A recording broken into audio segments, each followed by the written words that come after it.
बिहार में इस बरस विधानसभा के चुनाव होने हैं। विधानसभा चुनाव के पहले जो तमाम राजनीतिक दल हैं अपनी अपनी तैयारी में जुटे हैं।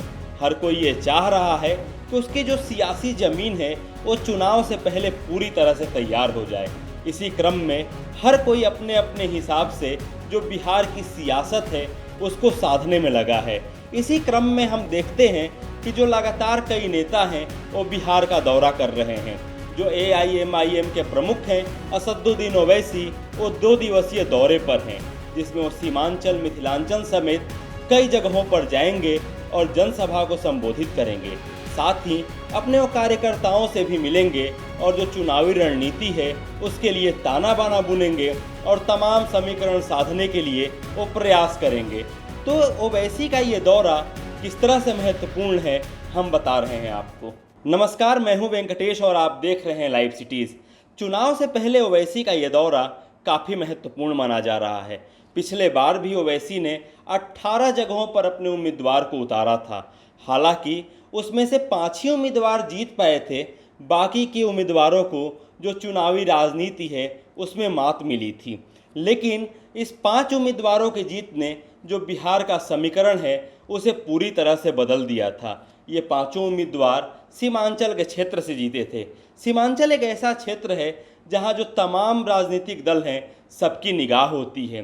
सीमांचल में तमाम राजनीतिक दलों की निगाह होने की वजह यह है कि उस इलाके में कुल 24 सीटें हैं। हालांकि जो पिछले बार का चुनाव हुआ था उसमें सबसे बड़ी पार्टी उस इलाके में बीजेपी उभरी थी। बीजेपी ने 8 सीटों पर जीत हासिल की थी। उसके बाद जेडीयू के हिस्से 4 सीटें आई थी, वहीं महागठबंधन की कांग्रेस के हिस्से 5 सीटें आई थी। साथ ही जो CPI और RJD है उसके हिस्से एक एक सीट आई थी।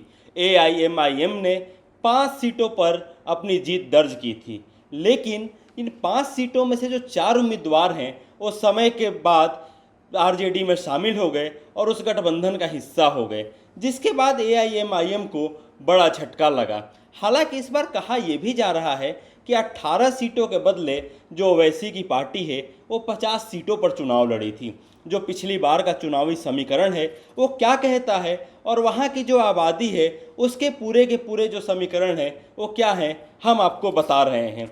पिछली बार जिन सीटों पर जीत हासिल की थी ओवैसी की पार्टी ने, उसमें जोकीहट की सीट थी। जोकीहट की सीट पे 34% वोट मिले थे।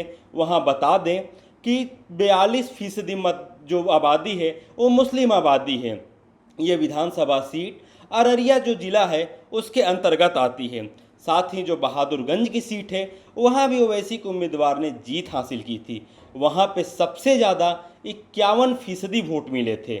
यहाँ की अगर बात करें तो ये जो बहादुरगंज का इलाका है ये किशनगंज ज़िले में आता है। यहाँ जो मुस्लिम मतदाता हैं उनकी आबादी 67% है, यानी कुल आबादी 67% है। उसके बाद हम इसी ज़िले का एक और विधानसभा सीट आती है कोचाधामन की। कोचाधामन में भी 50% वोट AIMIM को मिले थे। और चूँकि किशनगंज की हम बात कर रहे हैं तो किशनगंज में जो आबादी है वही आबादी यहाँ भी है।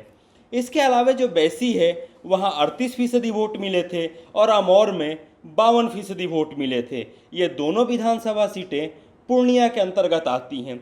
लेकिन बात तो इसके आगे की है। अमौर की सीट को छोड़ करके जो तमाम विधायक थे वो RJD के खेमे में चले गए, जिसके बाद ये कहा जाने लगा कि जो AIMIM है वो पूरी तरह से टूट गई है, क्योंकि 5 ही तो विधायक जीत करके आए थे, उसमें से भी 4 दूसरे खेमे में चले गए। ये जो 4 विधायक गए RJD में उनमें बैसी के सैयद सकनुद्दीन और कोचाधाम से मोहम्मद इजहार, बहादुरगंज से मोहम्मद अंजार और जोकीहट से शहनवाज, ये तमाम लोगों ने जो जीत हासिल की थी। तो अगर हम बैसी की बात करें तो यहाँ बैसी में जो सैयद सबनुद्दीन हैं उन्होंने विनोद कुमार को हराया था। विनोद कुमार बीजेपी से थे और विनोद कुमार को 29% वोट मिले थे।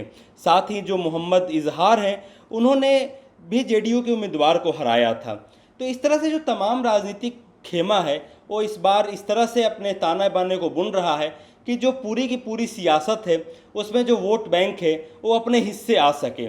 इसी क्रम में ये जो ओवैसी का दौरा है इसे महत्वपूर्ण माना जा रहा है। ओवैसी ने जिन 18 सीटों पर चुनाव लड़ा था उनमें से जो सीटें हैं वो किशनगंज, कोचाधाम, बहादुरगंज, ठाकुरगंज, कस्बा, अररिया, नरपतगंज, छातापुर, प्राणपुर, जाले, दरभंगा, सुगौली, भागलपुर, गया, पूर्णिया, धमदाहा, पीरो, मनिहारी हैं।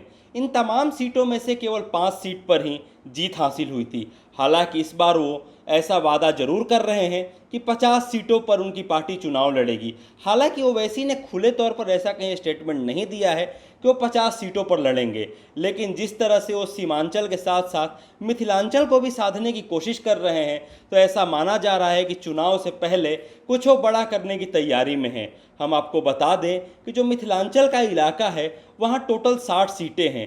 इन 60 सीटों में से 40 सीटों पर जो भारतीय जनता पार्टी के अलायंस एनडीए उसे जीत मिली थी, यानी बहुत बड़ा जो सीटों का गुच्छा है वो एनडीए को मिला था।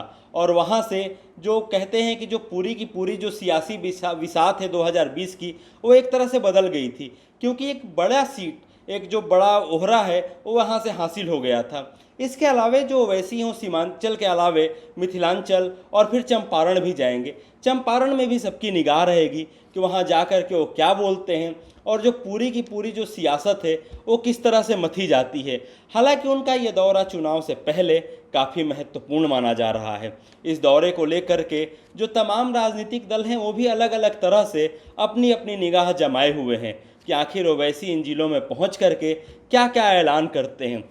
हालांकि वो क्या ऐलान करेंगे और क्या कहेंगे वो तो एक अलग की बात होगी। हालांकि इस बार जो ये सीमांचल का इलाका है उसमें निगाह इसलिए भी ज़्यादा है क्योंकि केंद्र सरकार ने एक बड़ा फैसला लेते हुए वक्फ संशोधन विधेयक भी पास कर दिया है, जिसके बाद जो मुस्लिम मतदाता हैं उनको साधने की कोशिश हर तरह से की जा रही है। कोई कह रहा है कि ये जो विधेयक है वो मुसलमानों के खिलाफ है, तो वहीं सरकार कह रही है कि इससे जो पासमानदा मुसलमान हैं या जो हाशिए पर पड़े मुसलमान हैं उनको फ़ायदा होगा और उससे इनको लाभ मिलेगा। तो इस तरह की जो तमाम रस्साकसी है वो चुनाव के पहले की जा रही है। हालांकि ये मामला पूरा का पूरा देश के सर्वोच्च न्यायालय में है, जिस पर 5 मई को फैसला आना है। लेकिन जो तमाम राजनीतिक दल हैं इसको अपने अपने तरह से भुनाने की कोशिश कर रहे हैं। कोई कुछ कह रहा है तो कोई कुछ कह रहा है। ऐसे में जब ओवैसी आ रहे हैं तो ओवैसी क्या क्या कहेंगे ये तो हर कोई, उस पर हर किसी की निगाह होगी। ऐसी ही तमाम खबरों के लिए देखते रहिए लाइव सिटीज़। शुक्रिया।